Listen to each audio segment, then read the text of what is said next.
அண்ணன் சீமான் முன்னாடி கொஞ்சம் பெர்ஃபார்மன்ஸ் பண்ணி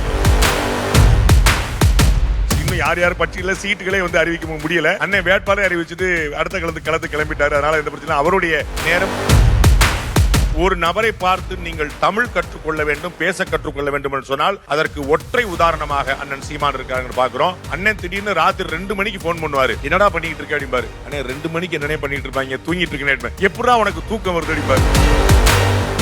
ரங்கராஜ் பாண்டே ஐயா அவர்கள் தங்களது கருத்துக்களை ஓரிரு வார்த்தைகள் சொல்லுமாறு மிக தாழ்மையோடு கேட்டுக்கொள்கிறோம். ரங்கராஜ் பாண்டேட்ட மைக்க கொடுத்துட்டு ஓரிரு வார்த்தை பேச சொன்ன என்ன பார்த்தோம்.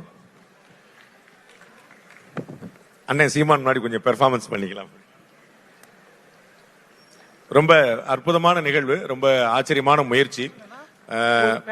நிறைய பணம் இருக்கும், சிறிய மனம் இருக்கும். ஆனால் வள்ளல் பெருந்தகையாவே பிறந்திருக்கக்கூடிய வேந்தர் அவர்களுக்கு தான் நிறைய பணம் இருந்தும் அதற்கு குறையாத மனமும் இருக்கிறது. தமிழை வளர்ப்பதற்கான வழி அப்படிங்கிறது இன்னைக்கு இருக்கக்கூடிய உங்களுடைய அடுத்த தலைமுறையில, புதிய தலைமுறையில அது வந்து ஒரு பெரிய சேலஞ்சான விஷயமா இருக்குது. அது கொண்டு போய் சேர்க்கிறது. அப்ப இது போன்ற போட்டிகளை அறிவித்து அதில் தன்னுடைய கல்லூரி, தன்னுடைய பல்கலைக்கழகம் என்று பார்க்காமல் எல்லா கல்லூரி பல்கலைக்கழகத்திலும் அழைத்திருந்து அதுல பலமுறை எனக்கு வந்து ஒவ்வொருத்தருமே தனித்தனியாவே சொன்னது, சார் இந்த நடுவருடைய முடிவுல தலையீடு இருக்காது, நீங்கள் என்ன முடிவெடுக்கிறீர்களோ அதுதான் தீர்ப்பாக இருக்கும். எங்களுடைய பல்கலைக்கழகம், எங்களுடைய மாணவர்கள் அப்படிங்கிற மாதிரி எந்த விஷயம் இருக்காது, பாலிசி ஐடியாலஜி இந்த மாதிரி எதுவுமே இருக்காது அப்படின்னு. உங்களுக்கு தெரியும், உங்களுடைய வேந்தர் அவர்கள் அவர்களே கூட ஒரு கட்சி நடத்தி கொண்டிருக்கிறார். இந்த கட்சி பற்றிய, அரசியல் பற்றிய விமர்சனங்கள் அவரை நோக்கி கூட பாயக்கூடிய ஆபத்து உண்டு. ஆனாலும் கூட பெருந்தன்மையாக, டிரான்ஸ்பரண்டாக மாணவர்களுக்கு சிந்தனை திறன் வளர வேண்டும் என்றால் எதை பற்றியும் அவர்கள் பேசுவதற்கான தைரியம் வர வேண்டும் அப்படின்னு ரொம்ப ஆச்சரியமான முடிவெடுத்திருக்கிறாங்க. நான் அறிந்து வேறு ஏதாவது பல்கலைக்கழகங்களில் இது மாதிரியான சந்தர்ப்பம் கிடைக்குமா அப்படின்னு நான் ரொம்ப பெரிய வியக்கிறேன். அதற்கு சிரம் தாழ்ந்த வணக்கங்கள் திரு வேந்தர் அவர்களுக்கு. அதே போல எங்களுடைய அண்ணன் சீமான் அவருடைய நேரம் எவ்வளவு அரிது அப்படின்னு நமக்கு எல்லாருக்குமே தெரியும். தேர்தல் நேரம் வேற. அவருக்கு ஒன்றும் பிரச்சனை இல்லை, கூட்டணி கிடையாது, பிரச்சனை கிடையாது, அதனால பெருசா இருப்பாங்க.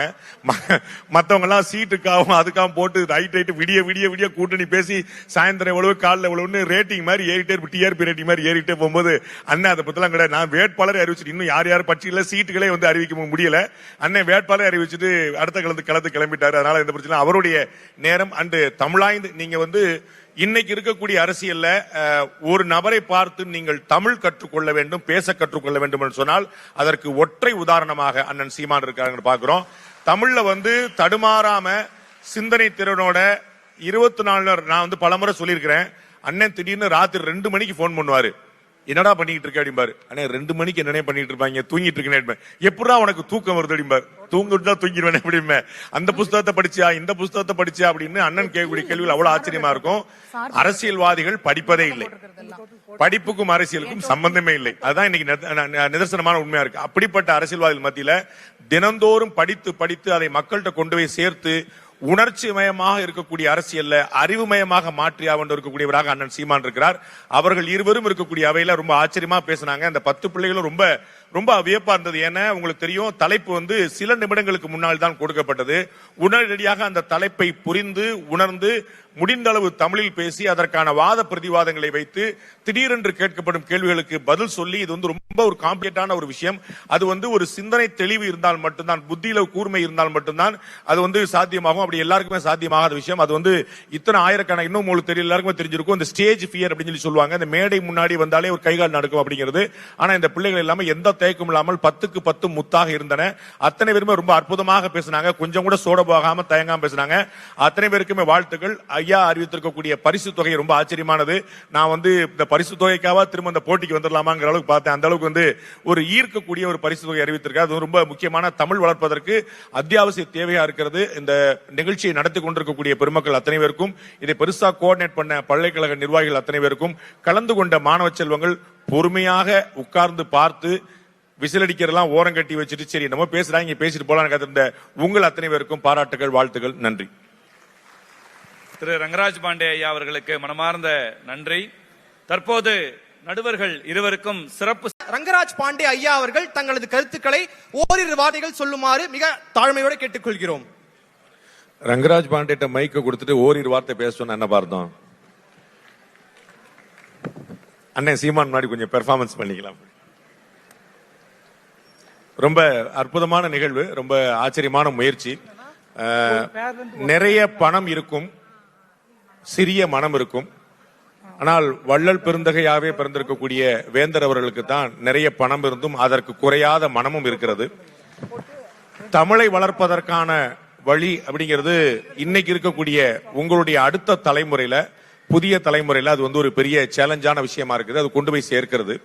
அப்ப இது போன்ற போட்டிகளை அறிவித்து அதில் தன்னுடைய கல்லூரி, தன்னுடைய பல்கலைக்கழகம் என்று பார்க்காமல் எல்லா கல்லூரி பல்கலைக்கழகத்திலும் அழைத்திருந்து அதுல பலமுறை எனக்கு ஒவ்வொருத்தருமே தனித்தனியாவே சொன்னது, சார் இந்த நடுவருடைய முடிவுல தலையீடு இருக்காது, நீங்கள் என்ன முடிவெடுக்கிறீர்களோ அதுதான் தீர்ப்பாக இருக்கும். எங்களுடைய பல்கலைக்கழகம், எங்களுடைய மாணவர்கள் அப்படிங்கிற மாதிரி எந்த விஷயமும் இருக்காது, பாலிசி ஐடியாலஜி இந்த மாதிரி எதுவுமே இருக்காது அப்படின்னு. உங்களுக்கு தெரியும், உங்களுடைய வேந்தர் அவர்கள் அவர்களே கூட ஒரு கட்சி நடத்தி கொண்டிருக்கிறார். இந்த கட்சி பற்றிய, அரசியல் பற்றிய விமர்சனங்கள் அவரை நோக்கி கூட பாயக்கூடிய ஆபத்து உண்டு. ஆனாலும் கூட பெருந்தன்மையாக, டிரான்ஸ்பரண்டாக மாணவர்களுக்கு சிந்தனை திறன் வளர வேண்டும் என்றால் எதை பற்றியும் அவர்கள் பேசுவதற்கான தைரியம் வர வேண்டும் அப்படின்னு ரொம்ப ஆச்சரியமான முடிவெடுத்திருக்கிறாங்க. நான் அறிந்து வேறு ஏதாவது பல்கலைக்கழகங்களில் இது மாதிரியான சந்தர்ப்பம் கிடைக்குமா அப்படின்னு நான் ரொம்ப பெரிய வியக்கிறேன். அதற்கு சிரம் தாழ்ந்த வணக்கங்கள் திரு வேந்தர் அவர்களுக்கு. அதே போல எங்களுடைய அண்ணன் சீமான் அவருடைய நேரம் எவ்வளவு அரிது அப்படின்னு நமக்கு எல்லாருக்குமே தெரியும். தேர்தல் நேரம் வேற. அவருக்கு ஒன்றும் பிரச்சனை இல்லை, கூட்டணி கிடையாது, பிரச்சனை கிடையாது, அதனால அவர் பெருசா இருப்பாங்க. மற்றவங்க எல்லாம் சீட்டுக்காகவும் அதுக்காகவும் போட்டு ரைட் விடிய விடிய விடிய கூட்டணி பேசி சாயந்தரம் எவ்வளவு காலில் எவ்வளவுன்னு ரேட்டிங் மாதிரி ஏறிட்டே, டிஆர்பி ரேட்டிங் மாதிரி ஏறிட்டே போகும்போது அண்ணன் அதை பத்திலாம் கிடையாது. நான் வேட்பாளரை அறிவிச்சுட்டு இன்னும் யார் பட்சியில சீட்டுகளே அறிவிக்க முடியல. அண்ணன் வேட்பாளரை அறிவிச்சுட்டு அடுத்த களத்து கிளம்பிட்டாரு. அதனால எந்த பிரச்சனை. அவருடைய நேரம் அண்டு தமிழாய்ந்து நீங்க இன்னைக்கு இருக்கக்கூடிய அரசியல்ல ஒரு நபரை பார்த்து நீங்கள் தமிழ் கற்றுக்கொள்ள வேண்டும், பேச கற்றுக்கொள்ள வேண்டும் என்று சொன்னால் அதற்கு ஒற்றை உதாரணமாக அண்ணன் சீமான் இருக்காங்க பாக்குறோம். தமிழ்ல தடுமாறாம சிந்தனை திறனோட 24 நான் பலமுறை சொல்லியிருக்கிறேன். அண்ணன் திடீர்னு ராத்திரி 2 மணிக்கு போன் பண்ணுவாரு, என்னடா பண்ணிட்டு இருக்க அப்படிம்பாரு. அண்ணே 2 மணிக்கு என்னனே பண்ணிட்டு இருப்பாங்க, தூங்கிட்டு இருக்கேன். எப்படா உனக்கு தூக்கம் வருது அப்படிம்பாரு. தூங்கிட்டு தூங்கிடுவேன் அப்படிமே. அந்த புஸ்தகத்தை படிச்சியா, இந்த புஸ்தகத்தை படிச்சியா அப்படின்னு அண்ணன் கேட்கக்கூடிய கேள்விகள் அவ்வளவு ஆச்சரியமா இருக்கும். அரசியல்வாதிகள் படிப்பதே இல்லை, படிப்புக்கும் அரசியலுக்கும் சம்பந்தமே இல்லை. அதுதான் இன்னைக்கு நிதர்சனமான உண்மையா இருக்கு. அப்படிப்பட்ட அரசியல்வாதிகள் மத்தியில தினந்தோறும் படித்து படித்து அதை மக்கள்கிட்ட கொண்டு போய் சேர்த்து உணர்ச்சி மயமாக இருக்கக்கூடிய அரசியல்ல அறிவுமயமாக மாற்றி இருக்கக்கூடியவராக அண்ணன் சீமான் இருக்கிறார். அவர்கள் இருவரும் இருக்கக்கூடிய அவையில ரொம்ப ஆச்சரியமா பேசினாங்க. அந்த 10 பிள்ளைகளும் ரொம்ப ரொம்ப வியப்பா இருந்தது. ஏன்னா உங்களுக்கு தெரியும், தலைப்பு சில நிமிடங்களுக்கு முன்னால் தான் கொடுக்கப்பட்டது. உடனடியாக அந்த தலைப்பை புரிந்து உணர்ந்து முடிந்த அளவு தமிழில் பேசி அதற்கான வாத பிரதிவாதங்களை வைத்து திடீரென்று கேட்கப்படும் கேள்விகளுக்கு பதில் சொல்லி இது ரொம்ப ஒரு காம்ப்ளிகேட்டான ஒரு விஷயம். அது ஒரு சிந்தனை தெளிவு இருந்தால் மட்டும்தான், புத்தியில கூர்மை இருந்தால் மட்டும்தான் அது சாத்தியமாகும். அப்படி எல்லாருக்குமே சாத்தியமாகாத விஷயம். அது இத்தனை ஆயிரக்கணக்கான, இன்னும் உங்களுக்கு தெரியல, எல்லாருக்குமே தெரிஞ்சிருக்கும், இந்த ஸ்டேஜ் ஃபியர் அப்படின்னு சொல்லுவாங்க. இந்த மேடை முன்னாடி வந்தாலே ஒரு கைகால் நடக்கும் அப்படிங்கிறது. ஆனா இந்த பிள்ளைகள் எல்லாமே எந்த தயக்கம் இல்லாமல் 10க்கு 10 முத்தாக இருந்தன. அத்தனை பேருமே ரொம்ப அற்புதமாக பேசினாங்க. கொஞ்சம் கூட சோட போகாம தயங்காம பேசினாங்க. அத்தனை பேருக்குமே வாழ்த்துக்கள். ஐயா அறிவித்திருக்கக்கூடிய பரிசு தொகை ரொம்ப ஆச்சரியமானது. நான் இந்த பரிசு தொகைக்காக திரும்ப இந்த போட்டிக்கு வந்துடலாமாங்கிற அளவுக்கு பார்த்தேன். அந்த அளவுக்கு ஒரு ஈர்க்கக்கூடிய ஒரு பரிசு தொகை அறிவித்திருக்காரு. அது ரொம்ப முக்கியமான, தமிழ் வளர்ப்பதற்கு அத்தியாவசிய தேவையா இருக்கிறது. இந்த நிகழ்ச்சியை நடத்தி கொண்டிருக்கக்கூடிய பெருமக்கள் அத்தனை பேருக்கும், இதை பெருசா கோஆர்டினேட் பண்ண பல்கலைக்கழக நிர்வாகிகள் அத்தனை பேருக்கும், கலந்து கொண்ட மாணவ செல்வங்கள் பொறுமையாக உட்கார்ந்து பார்த்து விசிலடிக்கிறதெல்லாம் ஓரம் கட்டி வச்சுட்டு சரி நம்ம பேசுறாங்க பேசிட்டு போலான்னு காத்திருந்த உங்கள் அத்தனை பேருக்கும் பாராட்டுகள், வாழ்த்துக்கள், நன்றி. திரு ரங்கராஜ் பாண்டே ஐயா அவர்களுக்கு மனமார்ந்த நன்றி. தற்போது நடுவர்கள் இருவருக்கும் சிறப்பு